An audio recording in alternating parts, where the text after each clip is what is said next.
Hello all, I am Makram Haddad and my presentation's title is Geometric Properties of Maghrebi-Andalusian Muqarnas. Muqarnas is a geometric decorative form that can be seen in abundance in Islamic architecture. This element, the origin of which is not known with certainty, can be seen in almost all parts of Islamic geography since the 11th century. Muqarnas design and features vary from period to period, geography to geography. The materials and technology used may also indicate a regional affiliation with Muqarnas. Therefore, there has been several research on classifying the varieties of Muqarnas. In terms of design, it's possible to divide Muqarnas into two large groups, one with unit bases and the other with cell bases. Based on the common geography of these two types, one can be called Maghrebi-Andalusian, which means the western region of the Islamic world, and the other one is Mashriqi, means the eastern region of the Islamic world. Because the majority of samples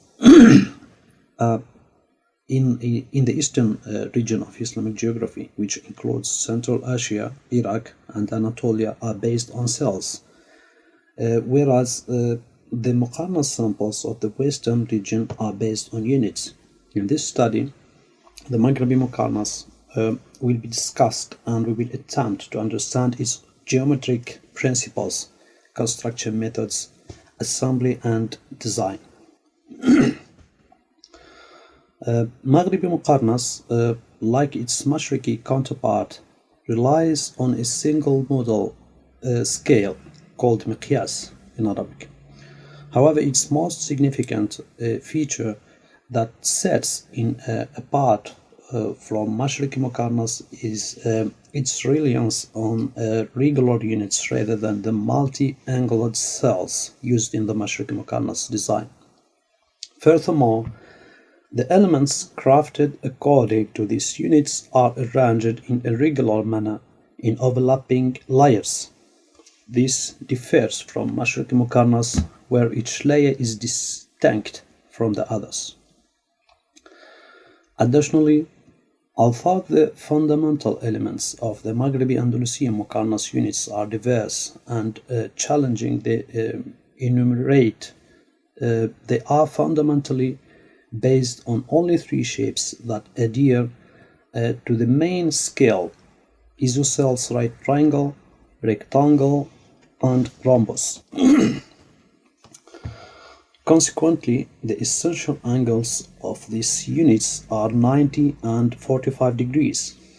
The fact that many existing walls with Maghrebi-Andalusian Muqarnas are based on an octagonal shape stem from this characteristic. The edges of the three shapes upon which the units in the same layer are based always have two different lengths. One equal to the scale, means miqyas, and the other equal to miqyas times square root of 2. The proportion that we can call the golden ratio of Muqarnas arises from the edges measurements of the isosceles right triangle. In the counting method used by traditional craftsmen, if the length of the edge equal to the scale is comprised of 5 parts, then the length of the other edge should be comprised of 7 parts. However, in some examples, this model may be divided into two in the upper layers of Muqarnas, and the units are adjusted accordingly. Or in Muqarnas with flawed khutta. Khutta means the plain design of Muqarnas, and we will speak about that later. The master craftsman may need to deviate from this scale. To create Muqarnas elements, long polygonal strips are first prepared based on the three main shapes mentioned above.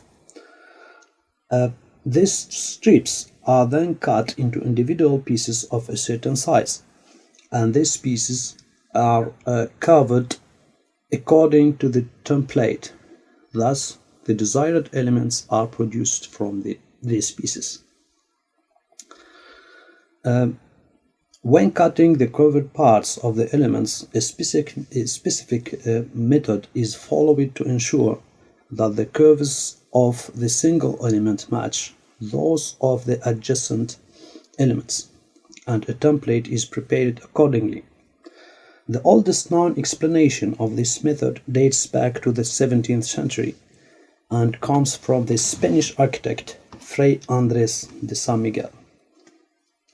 Nowadays, Muqarnas craftsmen in North Africa prepare a single Muqarnas element and use it as a template for the shaping of all other elements. It's not easy to specify and count all the elements of ferma pieces, as North African craftsmen call them. Ferma is the pieces of Muqarnas. So it's not easy to specify and count all the elements for ferma pieces used by traditional craftsmen and architects in the traditional Maghrebi-Andalusian Muqarnas examples. This is because some examples may contain additional parts, such as intermediary elements or dome keystones that do not correspond to the mentioned elements. These elements are designing according to the additions required by the craftsman's khutta or plan, and being added to the main elements without deviating from the miqyas or scale. However, after examining the contents of books that have addressed this topic and reviewing relevant studies available in Arabic, French, English, and Spanish, and after consulting with a few Moroccan masters considered traditional Muqarnas craftsmen, we attempted to enumerate the commonly used elements and categorize them according to their importance into primary and secondary elements as outlined in the table below.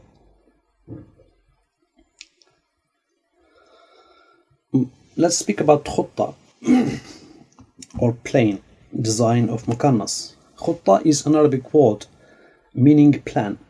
In the terminology of traditional craftsmen, it refers to the projection of Muqarnas consisting of triangles, squares, and rhombuses. As for the drawing methods of khutta, there are principles developed over time by traditional Muqarnas masters to draw and interpret the two-dimensional plan. While it's essential for the units to always be based on the three shapes mentioned above and to adhere to one specific scale, it's also necessary for the adjacent edges to always be of the same length. Fails to adhere to this condition results in a flawed Muqarnas khutta. Additionally, a system which we can call the point system has been developed to enable craftsmen to read the khutta accurately. Points are placed on same shapes angles to indicate the lower part or the foot of the element. The side of shape without pointing indicates the upper part of the element. Performing this pointing process requires considerable imagination, especially in the complex Muqarnas examples with numerous units. Furthermore, Muqarnas experts often do not struggle to draw or interpret the khutta, even without resorting to this pointing system. In fact, many masters do not even use pointing in their own drawn plans or khuttas. The earliest example of khutta design is attributed to Fray Andrés de San Miguel, a Spanish architect and carpenter who lived in the 17th century. In this study, we will attempt to review a collection of Muqarnas examples that belong to different chronological stages and geographical environments. Although the failed study we conducted included over 70 examples, the limited scope of this exposition compelled us to select a limited number from them. Therefore, we have chosen a set of examples that exhibit clear features highlighting the characteristics of the chronological stage to which they belong. During the analysis process, we tried to draw these Muqarnas plans according to the traditional method used by craftsmen. The first example is the dome of mihrab of the Kasbah Mosque in Tunisia. Is considered to be the only known example of a Muqarnas from the Hafsid period. Most studies on Muqarnas work have overlooked this example, and in fact, we did not come across any information about this dome in any of the sources we examined on this topic. Having a square pattern, this Muqarnas represents a crucial example for our study, as it serves as a transition between the Muqarnas of Almohad period and Medinid period. In this Muqarnas dome, we can see examples of both the characteristics from the Almohad period and some units that we will see in the Medinid period. The shape of the units used in this example resembles those of the Almohad period, while the design of the khutta, or plane, more closely resembles those made during the Medinid period. The most notable aspect of similarity is the type of elements around the non-central small domes. In the Almohad period examples, there are always 4 elements called Dambuq bil Khatim in Arabic, arranged around this kind of small domes, based on triangular principle. However, in the khutta of our example here, there are 8 elements called luza arranged around the domes. This arrangement, although not common in the Almohad period, is frequently seen in the Muqarnas plans of the Medinid period. The second example is Muqarnas examples of Sidi Boumediene Mosque in Tlemcen, Algeria. The main entrance dome of this mosque, which we have taken as an example, is one of the most significant examples of the Medinid period, indeed in the history of Maghrebi-Andalusian Muqarnas. With this example, we see that the issue of transitioning from a square to an octagonal or to an octagon in design of khutta has been completely resolved. The dome, approximately 4 meters in size and with a square plane, is primarily made of plaster. This Muqarnas example, which appears to have undergone no repairs since its initial construction, is part of the decorative elements of the entrance particle. On the upper part of the 2 side surfaces, under the square-shaped dome, there is a Muqarnas cornice each. This arrangement is first seen in the main entrance dome of Great Mosque in Fes al-Jadid, and is found in many works built during the Nasrid period. The khutta of this Muqarnas forms an octagonal system around the center, with stars arranged in 16-pointed patterns or pattern. Here we can see a section from the 3D modeling of Sidi Boumediene Mosque's Muqarnas example.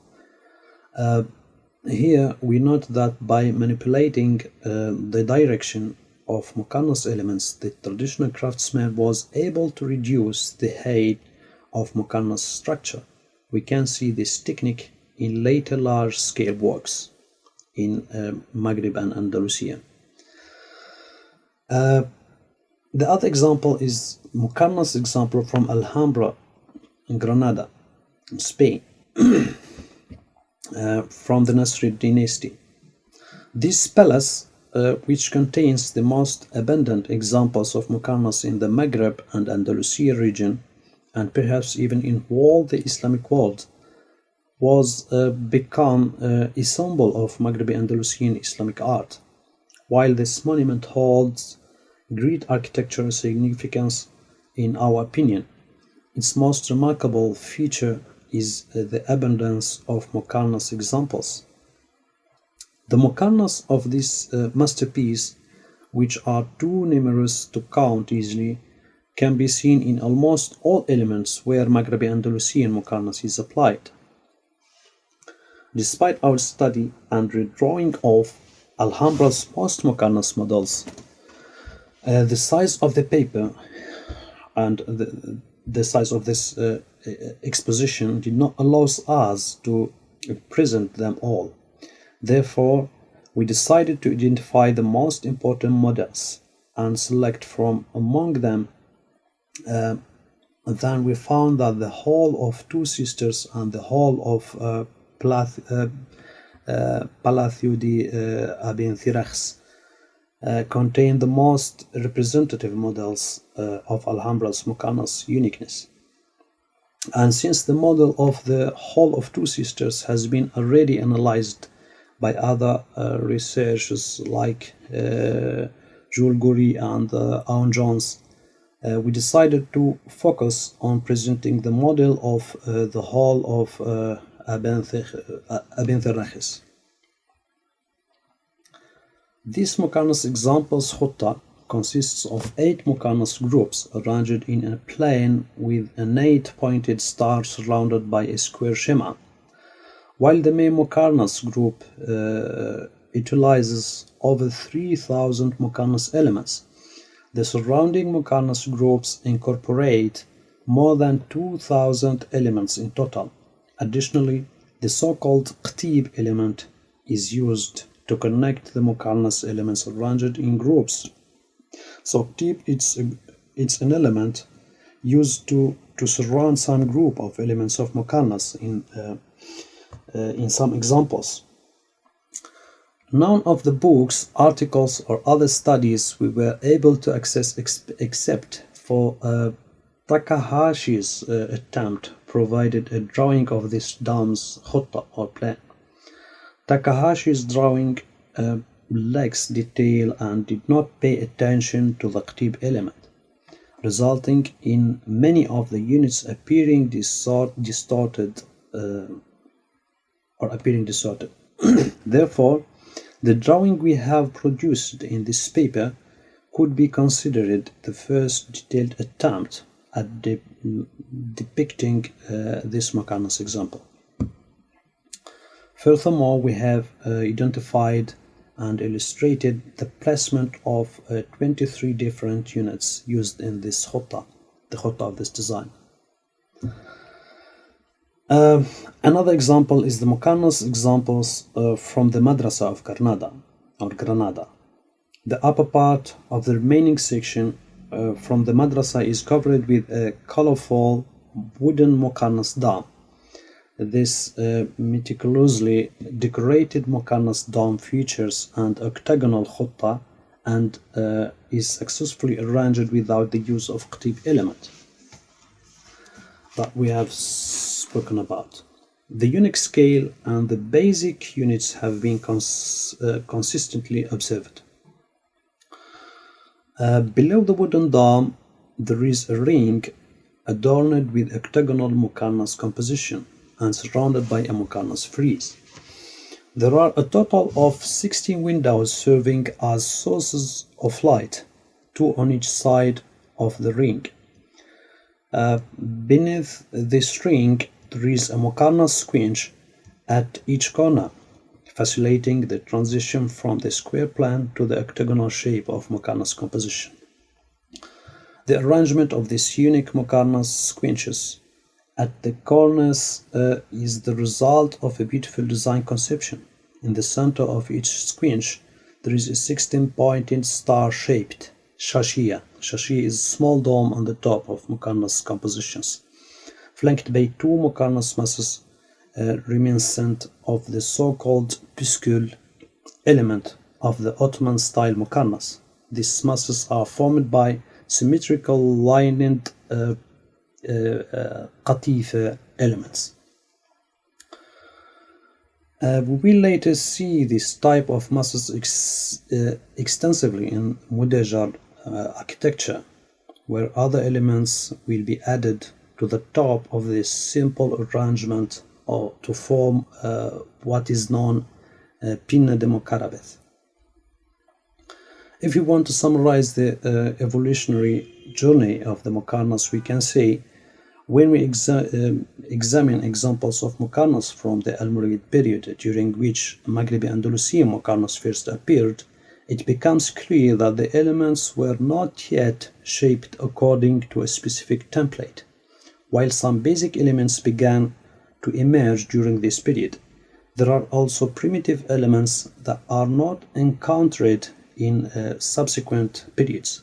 Some of these elements are among the three basic shapes of Maghrebi-Andalusian Muqarnas, but their three-dimensional appearance is not found in later periods. Later, many changes appeared on the Muqarnas, some new elements appeared, and the plans became more complex and larger in size. It can be said that the most important changes occurred during the Medinid and Sidi periods, when the large units seen in Almoravid and Almohad periods disappeared with the Medinids, giving way to typical and smaller elements. Additionally, with the disappearance of some primitive elements, new elements based on the three main shapes emerged.